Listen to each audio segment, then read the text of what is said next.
So ito na mga boss sa ating spot welding. Yan, eagle. Tabi natin to. Tapos, salpak natin dito sa negative at kalpak natin dito sa positive. Okay lang yan mga bossing kahit nagkabaliklad. Walang problema. Dapat, bago nisalpak ito is naka-off siya. So, kapag wala naman ito mga bossing is lumpress nila dito, may power on siya dyan. Lumpress nila, tapos hintayin nyo na tumunog tulad nito. So, yan. So, bilang tayo rito ang battery.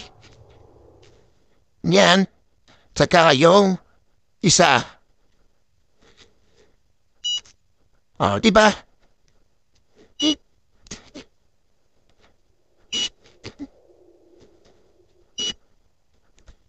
Yan lang siya. Yan ang gabilis siya. Gamitin na, bossing. So, yan siya, my boss. And ito nga siya, my boss. Yan.